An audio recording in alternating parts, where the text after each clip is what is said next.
Hello అండి, welcome to government jobs portal. So చూసుకోండి, ఈ వీడియోలో ఇలాంటి టైప్స్ ఆఫ్ క్వశ్చన్స్, ఈ టైప్ కావచ్చు, లేదంటే చూసుకోండి ఈ టైప్ అప్ టు ఇన్ఫినిటీ కావచ్చు, అలాగే మనకి ఎడిషన్ ఇచ్చినప్పుడు లేదా సబ్ట్రాక్షన్ ఇచ్చినప్పుడు ఎలాగ వీటిని ఈజీగా సాల్వ్ చేయాలో మనం ఈ వీడియోలో అయితే చూద్దాం. ఓకేనా?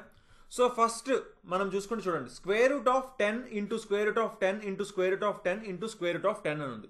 అంటే కేవలం 4 10లు మాత్రమే ఉన్నాయి. ఓకేనా? ఎన్ని ఉన్నాయి? 4 ఉన్నాయి. అన్నీ కూడా స్టార్టింగ్ స్క్వేర్ రూట్ నుంచి మొదలైంది. ఓకేనా? సో అప్పుడు దీని ఆన్సర్ వచ్చేసి 10 పవర్ 15/16 అవుతుందన్నమాట. సరే, ఇది ఎలా అవుతుందో ఒకసారి మనం చూద్దాం. ఫస్ట్ అయితే ఇదేంటి, రూట్ 10 అంటే ఏంటి? 10 పవర్ 1/2 కదా, అవునా? సో 10 ఇంటూ 10 పవర్ 1/2 అంటే 10 పవర్ 1/2 ప్లస్ 1. మనం ఎలా చెప్తున్నాం? A power m into a power n is equal to a power m plus n. So అలాగే 10 పవర్ 1 ఇంటూ 10 పవర్ 1/2 అంటే 10 పవర్ 1 ప్లస్ 1/2 అంటే 3/2 అవుతుంది. ఓకేనా? ఇక్కడ వరకు 10 పవర్ 3/2 అయింది. ఇది 10 పవర్ 3/2 అయింది. ఇప్పుడు మళ్ళీ స్క్వేర్ రూట్ ఉంది అంటే 3/4 అయింది. మళ్ళీ దీనికి యాడ్ చేస్తున్నాం అంటే +1 చేయాలి, అవునా? 3/4 అంటే 10 పవర్ 7/4 అయింది. మళ్ళీ స్క్వేర్ రూట్ ఉంది, సో 10 పవర్ 7/8 అయింది. మళ్ళీ ఇంటూ 10 చేస్తున్నాం అంటే +1 చేయాలంటే 10 పవర్ 15/8 అయింది. మళ్ళీ స్క్వేర్ రూట్ ఉంది అంటే 1/2 అంటే 10 పవర్ 15/16 ఆన్సర్ అవుతుంది అనమాట. ఓకేనా? సరే, ఆ 10 పవర్ 15/16 అని వెంటనే ఎలా వేయాలి? అది కదా ఇప్పుడు మనం ఇంపార్టెంట్. ఇప్పుడు 4 ఉన్నాయి కాబట్టి 2 పవర్ 4 అండి. 2 పవర్ 4 ఎంత? 16. ఓకేనా? 2 పవర్ 4 ఎంత? 16. సో ఆ 16ని కింద డినామినేటర్లో వేసుకుంటాం, -1 చేసి 15ని పైన న్యూమరేటర్లో వేసుకుంటాం. అంటే for example square root of 13 into square root of 13 into square root of 13 మూడే ఉన్నాయి అనుకోండి కేవలం. అప్పుడు 13 పవర్ 2 క్యూబ్, 2 క్యూబ్ ఎంత? 8 కదా. సో డినామినేటర్లో 8 వేసి 8 - 1 7 మనం న్యూమరేటర్లో వేసుకుంటాం. అంటే ఆన్సర్ 13 పవర్ 7/8 ఆన్సర్ అవుతుంది అనమాట. సో అలాగే ఇక్కడ 4 ఉన్నాయి కదా, అంటే 7 పవర్ 15/16 ఆన్సర్ అవుతుందని చెప్పొచ్చు. ఓకేనా? సరే, ఇది ఈజీ క్వశ్చనే. ఒకవేళ సో ఆన్ అప్ టు ఇలా ఇన్ఫైనెట్ వరకు ఉంటే ఎలా చేయాలి? ఇప్పుడు మనం దీన్ని ఎక్స్ అని అనుకుందామండి. దీన్ని మొత్తాన్ని ఎక్స్ అని అనుకుందాం. ఇప్పుడు బాగా అబ్జర్వ్ చేయండి, స్క్వేర్ రూట్ ఆఫ్ 13 ఇంటూ చూడండి, ఇక్కడ నుంచి ఈ పార్ట్ చూడండి, స్క్వేర్ రూట్ ఆఫ్ మళ్ళీ square root of 13 into square root of 13 into square root of 13 అదే కదా ఉంది. సో అంటే ఇది మళ్ళీ దీన్ని మనం ఎక్స్ అని అనుకోవచ్చు, ఎందుకంటే ఇన్ఫైనెట్ ఉన్నాయి కదా మళ్ళీ. సో దాన్ని మనం ఎక్స్ అని అనుకోవచ్చు, ఎందుకంటే క్లియర్గా అదే కదా ఎక్స్. ఇక్కడ నుంచి చూడండి, బాగా అబ్జర్వ్ చేయండి, square root of 13 into square root of 13 అదే కదా ఉంది ఇక్కడ కూడా. సో అదే ఎక్స్ అవుతుంది.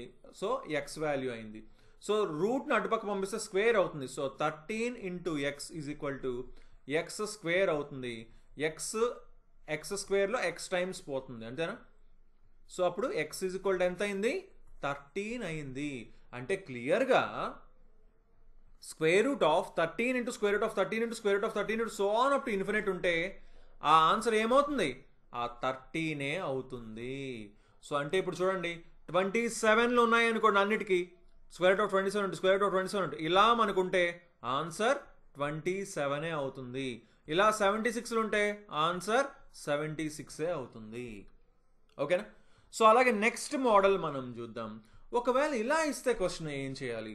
స్క్వేర్ రూట్ ఆఫ్ చూడండి 12 ప్లస్ అలాగే దీని పార్ట్ని మొత్తం చూడండి, చూసుకోండి, square root of 12 plus square root of 12 plus square root of 12 so on up to infinite ఉండాలి. ఓకేనా? సో దీన్ని మళ్ళీ దీని మొత్తాన్ని ఎక్స్ అని అనుకుంటే దీన్ని ఆటోమేటిక్గా ఈ లోపల దాన్ని కూడా ఎక్స్ అని అనుకోవచ్చు. ఈజ్ ఈక్వల్ టు ఎక్స్ అయింది. సో అంటే రూట్ నటుపక్క పంపిస్తే స్క్వేర్ అవుతుంది, అంటే 12 plus x is equal to x square అయింది. So x square minus x minus 12 is equal to 0. దీన్ని మనం సాల్వ్ చేసుకుందాం.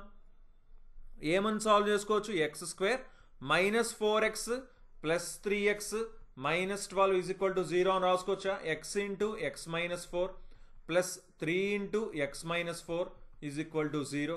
అంటే X plus 3 into x minus 4 is equal to 0. అంటే X plus 3 is equal to 0 అయినా అవుతుంది, లేదా x మైనస్ 4 ఈక్వల్ టు 0 అయినా అవుతుంది. అంటే x ఈక్వల్ టు -3 లేదా x ఈక్వల్ టు 4. చూడండి దీనికి షార్ట్ ఫామ్ కూడా ఉంది, చెప్తాను ఆన్సర్. ఓకేనా? సో ఇప్పుడు x -3 అవ్వచ్చా? స్క్వేర్ రూట్ వాల్యూ మైనస్ మనం తీసుకోము, సో ప్లస్ ఏ తీసుకోవాలంటే x 4 అవుతుంది. సరే, దీన్ని ఈజీగా ఎలా చేయొచ్చు? 4 ఆన్సర్ అని వెంటనే ఎలా పెట్టచ్చు చూసుకోండి. 12 ఉంది కదా, ఈ 12ని ఎలా రాసుకోవాలంటే 1 డిఫరెన్స్ ఉండేలాగా 2 మల్టిపుల్స్ చేస్తే 12 వచ్చేలా రాసుకోవాలి. అలాంటిది ఎగ్జామ్లో కూడా ఇస్తారు. ఇప్పుడు 3 × 4 12 రాసుకోవచ్చా? 3 × 4 ఇక్కడ 12, ఒకటే కదా డిఫరెన్స్ ఉంది 3కి 4కి. 3 × 4 12 రాసుకున్నామా? ఇక్కడ ప్లస్ ఉంది కాబట్టి ప్లస్ సైన్ ఉంటే పెద్ద నెంబర్ తీసుకుంటాం, అదే ఆన్సర్ అవుతుంది. 4 అయింది. సో ఇప్పుడు అంటే ఎగ్జాంపుల్ చూడండి. ఇప్పుడు 72 ఉందా? అన్ని 72లే కదా. 72ని ఎలా రాసుకోవాలి? ఒకటే డిఫరెన్స్ ఉండేలాగా 1 డిఫరెన్స్ ఉండాలంతే. 8 × 9 కదా 72. ఈ రెండింటి మధ్య తేడా ఎంత ఉంది? 1 కదా. సో ఇది పెద్దదేంటి? 9 కదా. ఇక్కడ ఎడిషన్ ఉంది, ప్లస్ ఉంది కాబట్టి పెద్దదాన్ని తీసుకుంటాం 9. అంటే ఇక్కడ 56ని 7 × 8 రాసుకుంటామా? పెద్దదేంటి? 8. సో 8 ఆన్సర్ అవుతుంది అన్నమాట. దీని వాల్యూ ఏంటి? 8 అవుతుంది. దీని వాల్యూ ఏంటి? 9 అవుతుంది. అలాగే ప్లస్ ఉన్నప్పుడు చెప్పుకున్నాం, మైనస్ ఉన్నప్పుడు చిన్న వాల్యూ తీసుకుంటాం అనమాట. సేమ్ డిఫరెన్స్ 1 ఉండాలి. 110 ఎలా రాసుకుంటాం? 10 × 11 రాసుకుంటాం. సో చిన్నది 10, సో ఆన్సర్ 10 అవుతుందని చెప్పచ్చు. అలాగే అంటే ఇది మనం ఆల్రెడీ చెప్పుకున్నాం కదా, ఎక్స్ అనుకోండి, దీన్ని సాల్వ్ చేసుకోండి, మీకు క్లియర్గా వస్తుంది ఆన్సర్. ఇప్పుడు మైనస్ ఉన్నప్పుడు ఏం రాస్తుంది? 4 × 5 కదా, మైనస్ ఉంది కాబట్టి చిన్నదాన్ని తీసుకోవాలంటే 4 ఆన్సర్ అవుతుంది. అలాగే 8 × 9 కదా 72, సో చిన్నదాన్ని తీసుకోవాలంటే 8 ఆన్సర్ అవుతుంది అనమాట. దీని ఆన్సర్ 8 అవుతుందని చెప్పొచ్చు. ఓకేనా? సో ఇలా మనం కొన్ని క్వశ్చన్స్, ఈ మోడల్స్ మాత్రమే చాలా చాలా ఈజీగా మనకి ఎగ్జామ్లో సాల్వ్ చేసుకోవచ్చండి. ఓకేనా? సో ఓకే అండి, ఈ వీడియో నచ్చితే తప్పకుండా లైక్ చేయండి. అలాగే ఇంతవరకు మా ఛానల్కి సబ్స్క్రైబ్ చేసుకోకపోతే ఖచ్చితంగా సబ్స్క్రైబ్ చేసుకొని పక్కనున్న బెల్ ఐకాన్ తప్పకుండా క్లిక్ చేయండి.